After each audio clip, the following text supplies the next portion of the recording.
L'identité canadienne a durant longtemps été définie presque exclusivement par son association avec une grande puissance. D'abord la France dès 1534, puis l'Angleterre à partir de 1760. On Wednesday, September 19th, 1759, Quebec formally surrendered and the British flag was raised above the citadel. On voyait le pays comme une colonie plutôt que comme le territoire d'un peuple distinct. Graduellement, le Canada a commencé à se dissocier de la métropole anglaise, autant sur le plan culturel que sur le plan économique et le plan politique. Voici l'histoire de l'acquisition graduelle de l'indépendance politique du Canada.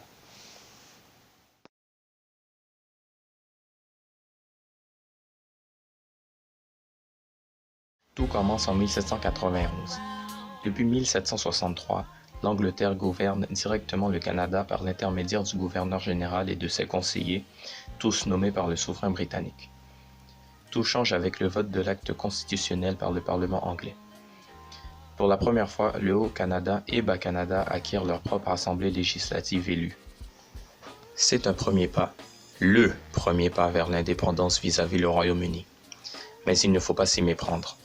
Ça demeure un pas de bébé. Cette assemblée élue n'a que peu de réels pouvoirs. En effet, toutes ces décisions peuvent être révoquées par n'importe lequel de 3 paliers de gouvernement, le Conseil exécutif, le gouverneur général, le Parlement britannique et la Couronne. Les nommés britanniques ne manquent d'ailleurs pas d'user et d'abuser de ce pouvoir. Un simulacre de démocratie qui devient source de colère chez les Canadiens, Français ou autres.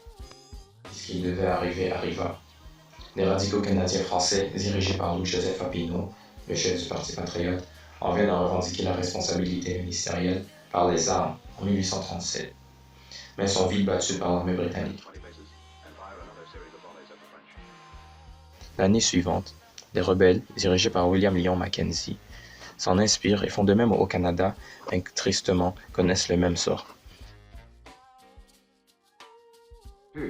C'est que le présent système qui permet à l'exécutif d'agir en ignorant les volontés du peuple est détesté de ce peuple. Tôt ou tard, nous allons voir de nouvelles violences dans cette région. Mais si le peuple obtient un droit de regard dans ces affaires... Des deux Canada plus tard, il faudra une alliance entre les partis réformistes du Canada Est et Ouest, dirigés par Baldwin et Lafontaine, pour que tous ces efforts culminent en 1848, date où les décisions de l'Assemblée cessent d'être soumises au droit de veto du gouverneur général et du Conseil législatif nommé. Enfin, le gouvernement responsable.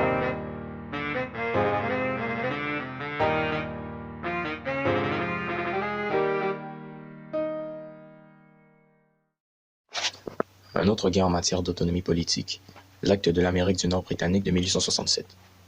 Celui-ci octroie à la Confédération canadienne le pouvoir de décider de sa politique intérieure. Cependant, sa politique extérieure est encore aux mains des Anglais. C'est pourquoi lorsque l'Angleterre entra en guerre avec les Boers sud-africains, il était attendu à ce que le Canada soutienne la mère patrie dans ce conflit.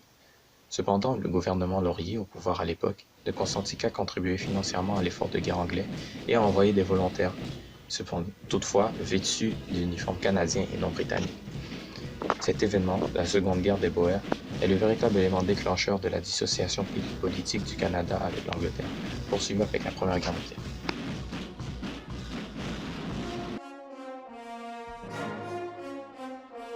Le 3 août 1914, un enchaînement complexe d'événements amène l'Allemagne à envahir la France. Seul bémol, il lui faut d'abord passer par la Belgique, pays historiquement neutre et bénéficiant de la protection de l'Angleterre. Ainsi, le lendemain, l'Empire où le soleil ne se couche jamais entre en guerre contre l'Allemagne et ses alliés, l'Empire ottoman et l'Empire austro-hongrois. Le Canada, qu'il le veuille ou non, se voit automatiquement enrôlé du fait de son appartenance à celui-ci dans ce conflit qu'on appelle à l'époque la Grande Guerre. Le Canada entre peut-être en guerre en tant que dominion sous domination anglaise incontestée, mais il en ressort comme une nation à part entière, et ce, en grande partie grâce aux victoires d'envergure des soldats canadiens. Par exemple, à eux seuls, ils empêchèrent l'armée allemande, qui les surpassait largement en nombre, de faire une percée majeure lors de la deuxième bataille d'Ypres, au prix lourd de 6000 morts canadiennes, le tiers des effectifs déployés. Puis il y eut la bataille de la crête de Vimy. Le brigadier général en charge de l'offensive, Alexander Ross, la décrit ainsi. Au cours de ces quelques minutes, j'ai été témoin de la naissance d'une nation. La crête de Vimy était un endroit stratégique pour les Allemands puisqu'il protégeait un important moteur de leur économie de guerre, la mine de charbon de Lens. Les troupes alliées présentes, principalement canadiennes, conquièrent l'emplacement en infligeant de lourdes pertes dans le camp adverse, soit environ 20 000 décès allemands. Le bilan final de cette guerre est d'une part désastreux. Les 610 000 enrôlés dans le corps expéditionnaire canadien durant la Grande Guerre, une contribution colossale pour un pays d'alors 7 millions d'habitants, 61 000 d'entre eux périssent, en faisant le conflit le plus sanglant de l'histoire du Canada. D'autre part, l'implication du Canada au sein de la Grande Guerre est immensément importante puisqu'elle a donné de l'ampleur au nationalisme canadien, légitimisé à la fois la position du pays comme acteur important sur la scène internationale et l'idée d'une plus grande indépendance du Canada vis-à-vis de la Grande Guerre. Sur cette lancée, le Canada, sous sa bannière et non celle de l'Angleterre, se taille une place dans la Société des Nations naissantes en février 1919. Cette organisation est un précurseur de l'ONU, théâtre de négociations politiques internationales censées prévenir les guerres. En juin de la même année, le pays se voit faire partie des signataires du traité de Versailles.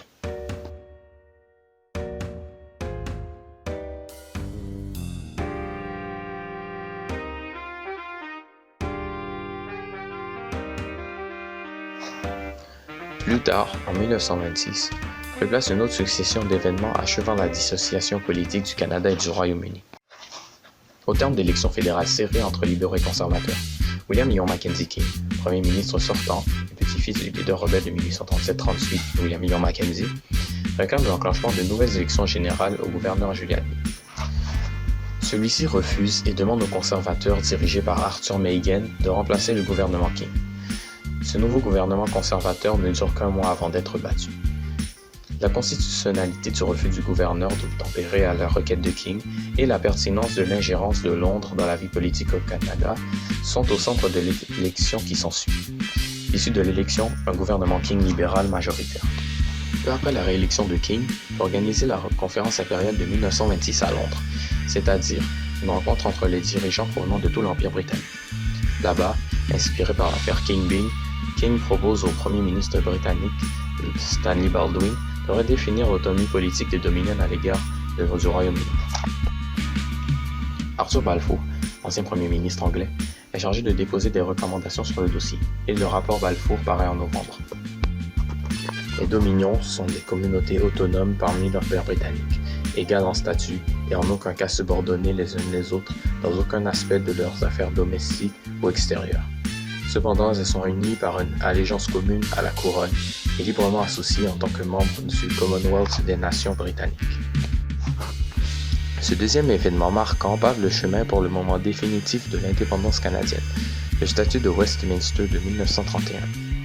Cette loi britannique, votée par le Parlement, applique les recommandations du rapport Balfour en offrant aux Dominions la pleine indépendance juridique, sauf dans les domaines où ceux-ci ne désirent pas l'acquérir.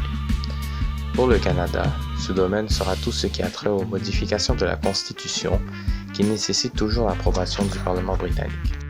Le Canada ne deviendra réellement indépendant que 51 ans plus tard, en 1982, avec le rapatriement de la Constitution. En somme, le Canada, au fil de scandales, de rébellions, de guerres, de revendications et d'actes honorables, a su se forger une identité nationale distincte et s'émanciper de l'hégémonie britannique. La destinée de ce lopin de terre est maintenant entre les mains de ses enfants, qui d'un océan à l'autre proclament « Je suis Canadien ».